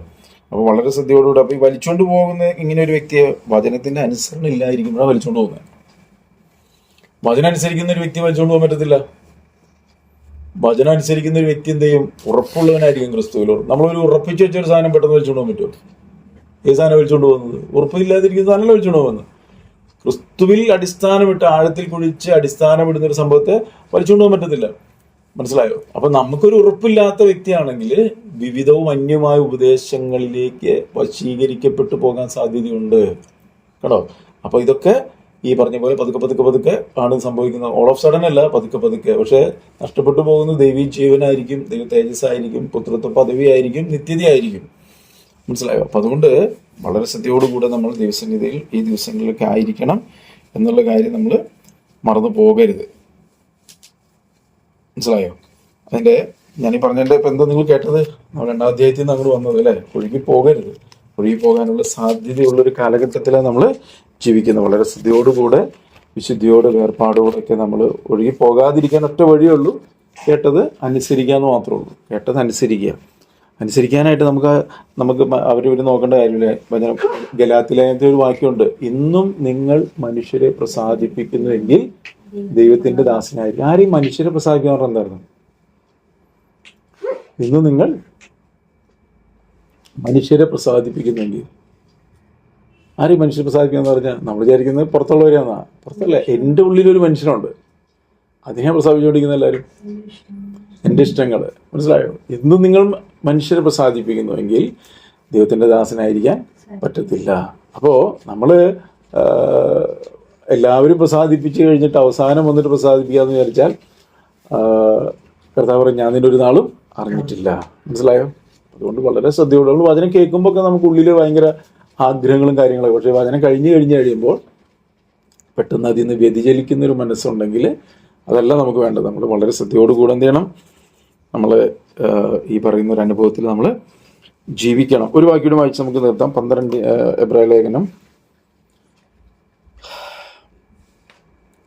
12-ാം അധ്യായത്തിന്റെ 28-ാം വാക്യം. എന്തിനു വേണ്ടി അത്ര കൃത്യതയോടുകൂടി ഈ കാര്യങ്ങളൊക്കെ പറയുന്നത് എന്നുള്ള കാര്യം നമ്മൾ നോക്കി കഴിഞ്ഞാൽ, ആകയാൽ ഇളകാത്ത രാജ്യം പ്രാപിക്കുന്നത് കൊണ്ട് നാം നന്ദിയുള്ളവരായി ദൈവത്തിന് പ്രസാദം വരുമാറും ഭക്തിയോടും ഭയത്തോടും കൂടെ സേവ ചെയ്യുക. മനസ്സിലാകുന്നുണ്ടോ? അപ്പൊ പറഞ്ഞതിന്റെ താല്പര്യം എന്ന് പറഞ്ഞാൽ ഒരു ഇളകാത്ത രാജ്യം നമുക്ക് തരാൻ വേണ്ടിയിട്ടാണ്. ഇതൊക്കെ എന്താ? എല്ലാം ഇളകുന്നതാ അല്ലെ? നോക്കി അവിടെ തന്നെ നമ്മൾ വായിച്ചു കഴിഞ്ഞാൽ കാണാം, ഇളകുന്ന രാജ്യം, ഇളകാത്ത രാജ്യം എന്നൊക്കെ അവിടെ നമുക്ക് കാണാനായിട്ട് വരില്ല. അപ്പൊ അവിടെ നോക്കിയാൽ 12-ന്റെ 28 അതിന് മുകളിൽ നിന്നോട്ട് വായിക്കുകയാണെങ്കിൽ 27 വായിച്ചേ. ഇനി ഒരിക്കൽ എന്നത് ഇളക്കമില്ലാത്തത് നിലനിൽക്കേണ്ടതിന് നിർമ്മിതമായ ഇളക്കമുള്ളതിന് മാറ്റം വരും എന്ന് സൂചിപ്പിക്കും. നിർമ്മിതമായ ഇളക്കമുള്ളതെന്ന് പറയുന്നത് നമ്മൾ അധിവസിക്കുന്ന ഭൂമിയെ കുറിച്ചാണ് പറയുന്നത്. മനസ്സിലായോ? ഇതെന്ത് ചെയ്യും? ഇത് മാറിപ്പോകും, ഇത് നീങ്ങിപ്പോകും അല്ലെ? ഇത് നീങ്ങിപ്പോകും. 28-ാമത്തെ വാക്യം, ആകയാൽ ഇളകാത്ത രാജ്യം. അപ്പോൾ ഇളക്കമുള്ളതിലാണ് ഇന്ന് നമ്മളായിരിക്കുന്നത്. മനസ്സിലായോ? അപ്പോൾ ഈ ഇളക്കമുള്ള രാജ്യത്തോടു കൂടെ നമ്മളും ഇളകി പിശാചിനോടുകൂടെ നിത്യനാശത്തിലേക്ക് പോകണം എന്നുള്ളതാണ് പിശാചിന്റെ തന്ത്രം. എന്നാൽ ഈ ഇളക്കമുള്ള രാജ്യത്ത് നിന്ന് നമ്മൾ ഇളക്കമില്ലാത്ത ഒരു രാജ്യത്തിന്റെ വെളിപ്പാടിൽ ജീവിക്കണം. അങ്ങനെ ജീവിക്കുന്ന ഒരു വ്യക്തിന്റെ ഇതിൽ ഒഴുകി പോകത്തില്ല. അവൻ കേട്ടത് അധികം ശ്രദ്ധയോടുകൂടെ എന്ത് ചെയ്യും? അവൻ കരുതിക്കൊള്ളും അല്ലെ? അരുളി ചെയ്തവനെ അവൻ ഒരിക്കലും എന്ത് ചെയ്യത്തില്ല? നിരസിക്കത്തില്ല. മറിച്ച് ആ ഓരോരോ അരുളപ്പാടുകളും നമ്മൾ കേട്ടനുസരിക്കാനുള്ളതാണ് അല്ലെ? പുത്രൻ അങ്ങനെയല്ല ചെയ്തത്. ഞാൻ എല്ലായ്പ്പോഴും അവൻ്റെ ഇഷ്ടം ചെയ്യുന്നു, അവൻ എന്നെ ഏകനായി വിട്ടിട്ടില്ല, ഞാൻ സ്വയമായൊന്നും ചെയ്യുന്നില്ല, അവൻ എന്നിൽ വസിച്ചുകൊണ്ട് അവൻ്റെ ഇഷ്ടം ചെയ്യും. ഇതൊക്കെ നമുക്ക് മാതൃക കാണിച്ചു തരാണ്. ഇതൊക്കെ നമ്മൾ നടക്കുന്നു നോക്കണം. ഇല്ലായെങ്കിൽ പരിശുദ്ധാത്മ സാന്നിധ്യം നഷ്ടപ്പെട്ടു പോയി കഴിഞ്ഞാൽ പിന്നെ നമ്മൾ ഒന്നും ചെയ്തിട്ട് കാര്യമില്ല. അതുകൊണ്ടാണ് പത്രോസ് ലേഖനത്തിൽ പറഞ്ഞത്, നിങ്ങളുടെ ഹൃദയങ്ങളിൽ യേശുവിനെ കർത്താവായി വിശുദ്ധി ഇടയ്ക്കിടയ്ക്ക് സംഭവിക്കുന്നത്. കർത്താവെ, എൻ്റെ അകൃത്യങ്ങൾ കൊണ്ടോ എൻ്റെ ലംഘനങ്ങൾ കൊണ്ടോ എൻ്റെ പാപങ്ങൾ കൊണ്ടോ ദൈവത്തിൻ്റെ ആത്മാവിനെ ദുഃഖിപ്പിക്കുകയോ നിന്ദിക്കുകയോ എതിർക്കുകയോ കെടുത്തുകയോ ചെയ്ത എന്തെങ്കിലും ഉണ്ടെങ്കിൽ കർത്താവ് ഇത് ക്ഷമിക്കണം. ഞാൻ എന്നെ തന്നെ സമർപ്പിക്കുന്നു. പരിശുദ്ധാത്മാവ് അങ്ങ് എന്നിൽ വസിച്ചുകൊണ്ട് അങ്ങയുടെ കർത്തൃത്വത്തിനായി വിധേയപ്പെട്ടുകൊണ്ട് ജീവിക്കാൻ അങ്ങനെ സഹായിക്കണമേ. കാരണം ഇത് നമ്മൾക്ക് പലപ്പോഴും അറിയില്ല സാന്നിധ്യം വിട്ടുപോയി കഴിഞ്ഞാൽ. അതുകൊണ്ടാണ് വെളിപ്പാട് പുസ്തകത്തിൽ ഞാൻ ഹൃദയത്തിൻ്റെ വാതിൽ വന്ന് മുട്ടി വിളിക്കുന്നു എന്ന് പറഞ്ഞ് സഭയോട് പറയുന്നത്. മനസ്സിലായോ? അപ്പം ഇത് സംഭവിക്കാനുള്ള സാധ്യതയുണ്ട്. പക്ഷെ ദൈവം തൻ്റെ മക്കളെ സ്നേഹിക്കുന്നത് കൊണ്ട് നമ്മൾ ഓർമ്മപ്പെടുത്തുകയാണ്. സാധ്യതയുള്ള ഒരു കാലഘട്ടത്തിൽ നമുക്ക് പോലും അറിയാതെ പലപ്പോഴും ദൈവസാന്നിധ്യം നഷ്ടപ്പെട്ട് നമ്മളുടെ രൂപാന്തരപ്പെടാത്ത മനസ്സുകൊണ്ട് കുഴപ്പമില്ല, സാരമില്ല എന്നൊക്കെ പറഞ്ഞ് പോവുകയാണെങ്കിൽ ദൈവസാന്നിധ്യം നഷ്ടപ്പെട്ടു പോകാനുള്ള സാധ്യതയുണ്ട്. നിങ്ങൾ എന്ത് ചെയ്യണം? യേശുവിനെ ഹൃദയത്തിൽ കർത്താവായി വിശുദ്ധീകരിക്കണം. അങ്ങനെ വിശുദ്ധീകരിക്കുന്നുണ്ടെങ്കിൽ അത് നമുക്ക് വചനം അനുസരിച്ച് നടക്കാനുള്ള ഒരു ആഗ്രഹമുണ്ടെന്ന് ദൈവത്തോട് വെളിപ്പെടുത്തുന്നതാണ്. ആ വെളിപ്പെടുത്തൽ എല്ലായ്പ്പോഴും നമുക്ക് ഉള്ളതുകൊണ്ട് തെറ്റല്ല. കർത്താവിൻ്റെ കുറവുകൾ ക്ഷമിക്കണമേ, അല്ലേ? യേശുവിൻ്റെ രക്തം സകല പാപവും പോക്കി ശുദ്ധീകരിക്കുന്ന, തൻ്റെ ലംഘനങ്ങളെ മറച്ചു വയ്ക്കുന്നതിന് ശുഭം വരത്തില്ലെന്ന്, അത് ഏറ്റുപറഞ്ഞ് ഉപേക്ഷിക്കുന്നതിന് കരുണ ലഭിക്കുന്നു. യോഹന്നാൻ്റെ ലേഖനം നമ്മൾ വായിക്കുമ്പോൾ പറയുന്നുണ്ട്, അവൻ വെളിച്ചത്തിലിരിക്കുന്നു, നാമും വെളിച്ചത്തിൽ നടക്കുന്നുവെങ്കിൽ, കണ്ടോ, അവൻ വെളിച്ചത്തിലിരിക്കുന്നു, നാം വെളിച്ചത്തിൽ നടക്കുന്നുവെങ്കിൽ നമുക്ക് കൂട്ടായ്മയുണ്ട്. വെളിച്ചത്തിൽ നടക്കുന്നില്ലെങ്കിൽ കൂട്ടായ്മ പോയി. മനസ്സിലായോ? വെളിച്ചത്തിൽ നടക്കാത്തൊരു വ്യക്തിക്ക് ദൈവസ്ഥാനം കൂട്ടായ്മ പോയി. അങ്ങനെ ആ കൂട്ടായ്മയിൽ നടക്കുന്നുവെങ്കിൽ നമ്മളിലുള്ള കുറവുകൾ വെളിപ്പെടുത്തി വരുമ്പോൾ സംഭവിക്കുക, അത് ഏറ്റു പറയാം. അവിടെ പറയണം, അവൻ്റെ പുത്രനായ യേശുവിൻ്റെ രക്തം സകല പാപവും പോക്കി നമ്മെ ശുദ്ധീകരിക്കുന്നു. അപ്പോൾ അതിൽ നിന്നും മാറിപ്പോയി കഴിഞ്ഞാൽ വചനം പറഞ്ഞല്ലോ, ഇരുൾ നിങ്ങളെ പിടിക്കാതിരിക്കാൻ വെളിച്ചമുള്ളിടത്തോളം വെളിച്ചത്തിൽ നടക്കണം. വെളിച്ചം പോയിട്ട് ഇരുട്ട് വന്നു കഴിഞ്ഞാൽ പിന്നെ ഇരുട്ടിലാണ് പിന്നെ നയിക്കപ്പെടുന്നത്. ആ ഇരുട്ട് നമ്മൾ വെളിച്ചത്തിലാണെന്നൊക്കെ തോന്നിപ്പിക്കും. കാരണം സാത്താൻ അവൻ വെളിച്ച ദൂതനായതുകൊണ്ട് അവൻ പല തന്ത്രങ്ങളിൽ കൂടി സാരമില്ല, കുഴപ്പമില്ല എന്നൊക്കെ പറഞ്ഞുകൊണ്ട് പോകും. പക്ഷെ നമ്മുടെ ഉത്തരവാദിത്തമാണ് നമ്മളെ തന്നെ ദൈവസന്നിധിയിലേക്ക് സമർപ്പിക്കുക, പൂർണ്ണമായി ദൈവത്തിൻ്റെ ആത്മാവിൽ നയിക്കപ്പെടാനുള്ള ഒരു ആഗ്രഹം ഉണ്ടാകുക, വചനത്തെ തള്ളിക്കളയാതെ ജീവിക്കുക, ദൃഷ്ടി സേവകളിൽ മനുഷ്യരെ പ്രസാദിപ്പിക്കാൻ പോകരുത്, ദൈവത്തോടും മനുഷ്യരോടും നല്ല മനസ്സാക്ഷിയുള്ള വ്യക്തികളായിരിക്കണം, നമ്മളെ കാണുന്നവർ യേശുവിനെ കാണുന്ന ഒരു ജീവിതം ജീവിക്കണം, നമ്മളുടെ വാക്കുകൾ കൊണ്ട് പ്രവൃത്തികൾ കൊണ്ട് ഇടപെടൽ കൊണ്ട് ദൈവത്തിൻ്റെ നാമം ദുഷിക്കപ്പെടരുത്. വളരെ ശ്രദ്ധിക്കണം. നിങ്ങൾ നിമിത്തം ജാതികളുടെ ഇടയിൽ ദൈവനാമം, കാരണം ജാതികൾ പലതും ചെയ്യും, നമ്മൾ നിമിത്തം ജാതികളുടെ ഇടയിൽ ദൈവനാമം ദുഷിക്കപ്പെടാൻ ഇടവരുത്. ഇത് മറന്നു പോകരുത്. പലരും ചിന്തിക്കുന്ന അവർ പലരും ചെയ്യുന്നുണ്ടല്ലോ, അവർ നമുക്ക് ചെയ്യാൻ പാടില്ല. മനസ്സിലായോ? ദൈവം നമ്മളെ അവരിൽ നിന്നൊക്കെ വിളിച്ച് വേർതിരിച്ചിരിക്കുകയാണ്. അവർ ജാതികളാണ്, അവർക്കത് ചെയ്യാനായിട്ടുള്ള ഒരു ഫ്രീഡം ദൈവം കൊടുത്തിട്ടുണ്ട്. കാരണം അവരിലെ ആ വെളിച്ചത്തിലേക്ക് വന്നിട്ടില്ല. അവരിലേക്ക് വെളിച്ചം വ്യാപരിക്കാനായിട്ടാണ് നമ്മളെ വെളിച്ചമാക്കി നിർത്തിയിരിക്കുന്നത്. അപ്പം നമ്മളിലുള്ള വെളിച്ചം ഇരുളായി പോയാലത്തെ അവസ്ഥ ഒന്ന് ആലോചിച്ച് നോക്കും. മനസ്സിലായോ? അതുകൊണ്ടാണ് കർത്താവ് നമ്മളോട് വളരെ ശ്രദ്ധയോടുകൂടെ, നിങ്ങൾ നിമിത്തം ഒരിക്കലും ജാതികളുടെ ഇടയിൽ ദൈവനാമം ദുഷിക്കപ്പെടരുത്. അതുകൊണ്ട് നമ്മുടെ വാക്കുകളൊക്കെ എത്ര ശ്രദ്ധയോടുകൂടെ ആയിരിക്കണം എന്നറിയാം. നമ്മുടെ വാക്കുകൾ, നമ്മളുടെ നടപ്പ്, നമ്മളുടെ വസ്ത്രധാരണം, നമ്മളുടെ ബന്ധങ്ങൾ, കൂട്ടുകെട്ടുകൾ എല്ലാം ഏറ്റവും സ്റ്റാൻഡേർഡ് ആയിരിക്കണം, ഏറ്റവും ക്വാളിറ്റി ഉള്ളതായിരിക്കണം. അപ്പോൾ അങ്ങനെ നമ്മൾ നയിക്കപ്പെടുമ്പോഴാണ് ഈ മഹാപ്രതിഫലമുള്ള ഒരു അനുഭവത്തിലേക്ക് നമ്മൾ എന്ത് ചെയ്യുന്നത് വരുന്നത്. മാത്രമല്ല ഇവിടെ പറയാണ്, ആകയാൽ ഇളകാത്ത രാജ്യം പ്രാപിക്കേണ്ടത് കൊണ്ട് നാം നന്ദിയുള്ളവരായി ദൈവത്തിന് പ്രസാദം വരുമാറ് ഭക്തിയോടും ഭയത്തോടും കൂടെ സേവ ചെയ്യുക. അടുത്ത വാക്യം എന്താണെന്നറിയാവോ? എന്തിനാ അവിടെ അങ്ങനെയൊക്കെ എഴുതിയിരിക്കണേ? ഇതൊക്കെ പറഞ്ഞിട്ട് അവിടെ നിർത്തിയാൽ പോരെ? സ്തോത്രം, പ്രൈസ് ദി ലോർഡ്, ആമേൻ എന്നൊക്കെ പറഞ്ഞാൽ മതിയായിരുന്നു. അടുത്ത വാക്യം എന്താ പറയുക? നമ്മുടെ ദൈവം ദഹിപ്പിക്കുന്ന അഗ്നിയല്ലോ. വെറുതെ എഴുതി വെച്ചതല്ല, അത് നമ്മുടെ ഉള്ളിലോട്ട് ബോധ്യം കയറി വരണം. കാരണം 1 കൊരിന്ത്യർ അങ്ങനെ 3-ാം അധ്യായം വായിക്കുമ്പോൾ അറിയാം, ഇതെല്ലാം തീ തന്നെ ശോധന ചെയ്യുന്നൊരു ദിവസമുണ്ട്. തീ കൂടി കടത്തിവിടും നമ്മളെ. അപ്പോൾ ഇന്ന് വചനം മുറുകെ പിടിക്കുമ്പോൾ നമ്മൾ ഇഷ്ടങ്ങൾ മാറ്റി വയ്ക്കുമ്പോൾ തീയിൽ കൂടി പോകുന്ന അനുഭവമൊക്കെ ഉണ്ടാകാം. പക്ഷേ കർത്താവ് നമ്മുടെ കൂടെ ഉള്ളതുകൊണ്ട് ഒന്നും വെന്തു പോകത്തൊന്നുമില്ല. നമ്മൾ ശോധന ചെയ്ത് പൊന്നുപോലെ പുറത്തു വരും. മറിച്ച് അതിനൊന്നും ഇട കൊടുക്കാതെ നമ്മളുടെ ഇഷ്ടങ്ങളിലും നൈമിഷികമായ ലോകത്തിൻ്റെ മോഹങ്ങളിലൊക്കെ പെട്ട് വശീകരിക്കപ്പെട്ടു പോയാൽ ഓർക്കണം, ഒഴുകിപ്പോകാൻ തുടങ്ങി, തെറ്റിപ്പോകാൻ. നമ്മൾ ഒരിക്കലും അങ്ങനെ ആവരുത് എന്ന് ദൈവത്തിൻ്റെ പരിശുദ്ധാത്മാവ് നമ്മളെ ഓർമ്മപ്പെടുത്താണ്. കാരണം നമുക്കായിട്ട് നിത്യഭവനം ഒരുക്കി നമ്മളെ ചേർപ്പാൻ കർത്താവ് ഒരു ഇളകാത്ത രാജ്യം എന്ന് പറഞ്ഞാൽ എന്തുവാ? ദൈവശില്പിയായി നിർമ്മിച്ചതും അടിസ്ഥാനമുള്ളതുമായ ഒരു ദൈവ നഗരം കർത്താവ് നമുക്കായിട്ട് ഒരുക്കുന്നു. ആ ദൈവ നഗരത്തിൽ കർത്താവിനോട് കൂടെ വസിക്കാൻ വേണ്ടിയിട്ട് കർത്താവ് എല്ലാ കാര്യങ്ങളും ക്രമപ്പെടുത്തി, എത്ര അല്പകാലം കഴിഞ്ഞ് വരുവാനുള്ളവൻ വരും, ഇനി താമസിക്കുകയില്ല, അല്ലേ? എന്നാൽ എൻ്റെ നീതിമാൻ വിശ്വാസത്താൽ ജീവിക്കും.